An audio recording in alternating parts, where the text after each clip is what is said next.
If you are what you think about, then you have to start getting real careful about what you think about. Now, you have to start this with being cautious about every conversation that you have with your friends, with your relatives, with your mother, with your husband, with your children, that focuses on what's missing in your life.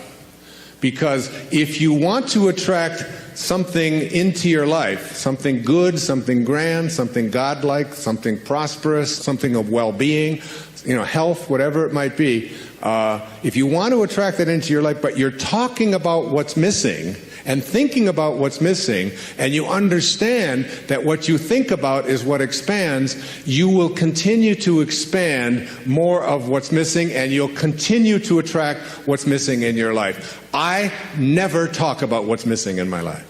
I only put my attention on what I intend to create. And I have shifted it. And I learned this lesson a long time ago, but the place that it probably expresses it better than any is Esther and Jerry Hicks' book, Ask and It Is Given.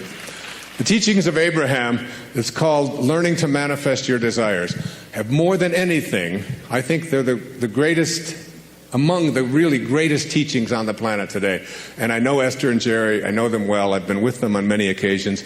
It's about practicing this idea of not putting your thoughts on what is missing and shifting it to, it's on its way.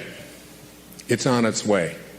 It's on its way. 4 words, just get them tattooed someplace inside of you. Whatever it is that you would like to attract into your life, know that it's on its way. And I want to say to you that as you begin to get your thoughts more harmonized with Tao thinking, that is, with the thinking of the source, the thinking of God, that which always has been, that which does nothing but leaves nothing undone, as you begin to more and more harmonize in this way, what happens is that you start elevating your thoughts so that the habit of how you think becomes more harmonized rather than a polarity with what you want to attract. It becomes harmonized with it, and it becomes your natural way of how you think all the time.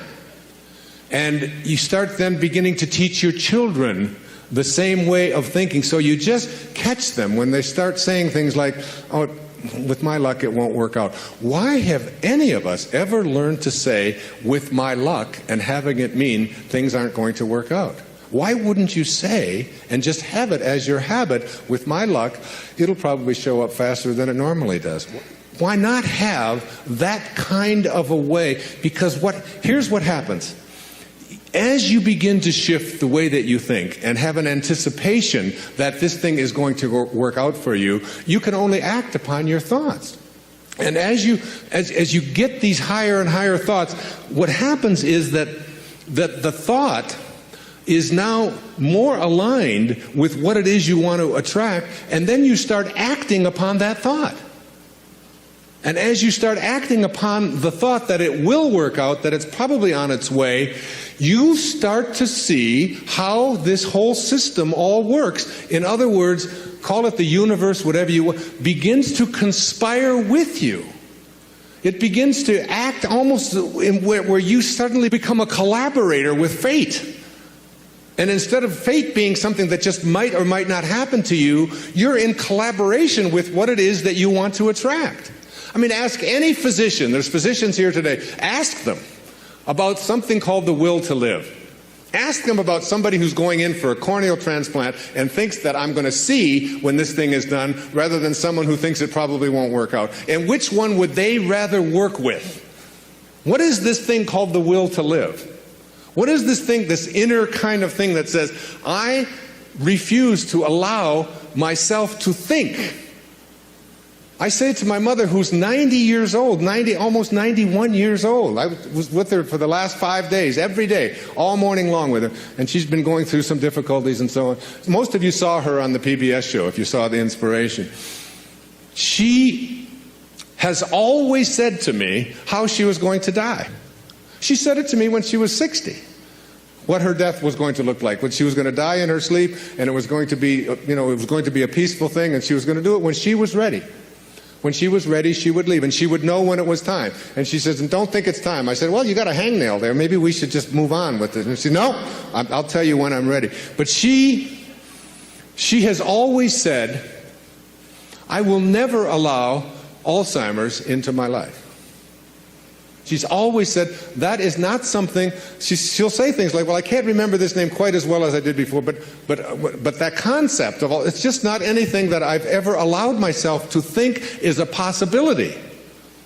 And I said to her, well, what if you're wrong? She'll say, well, who'll know the difference?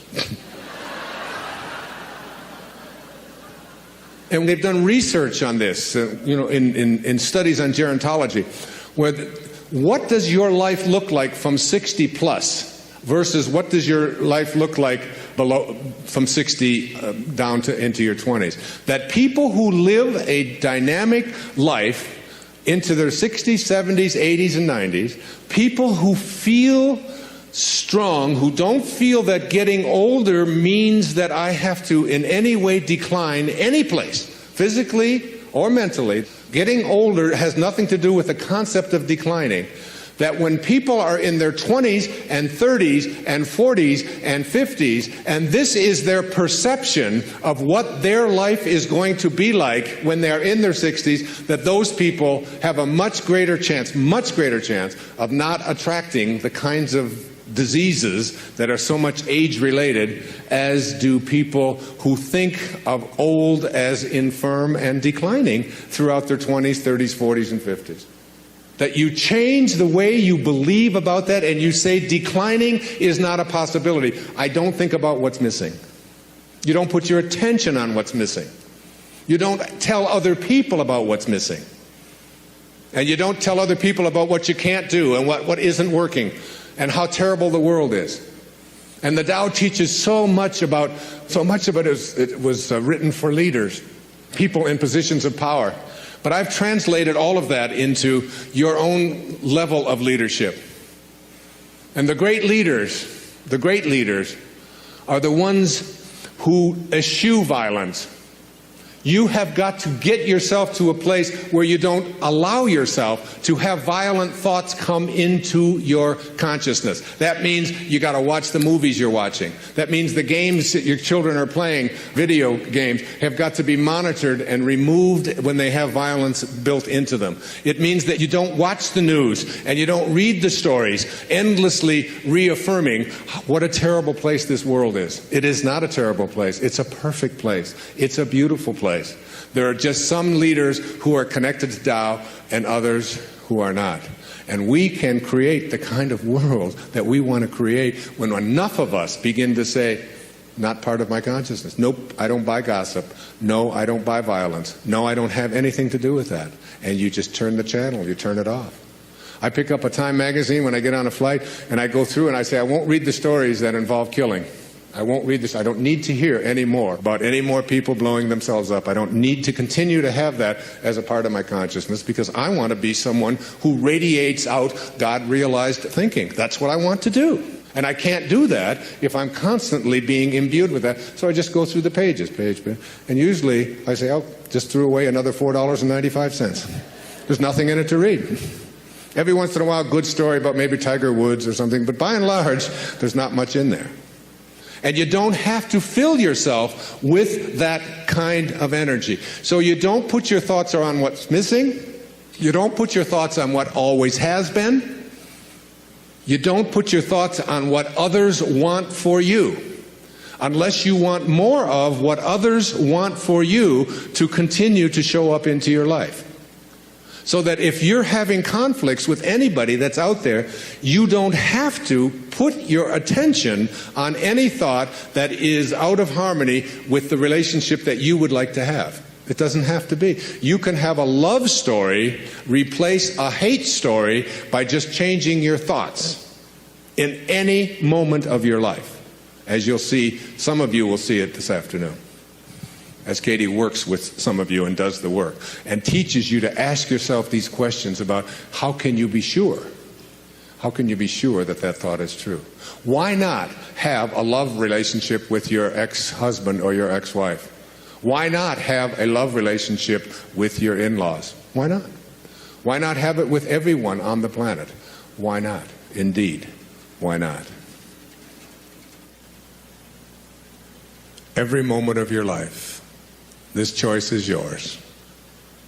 You can either be a host to God or a hostage to your ego. It's your call. God bless you, and thank you for your attention. Namaste. Thank you.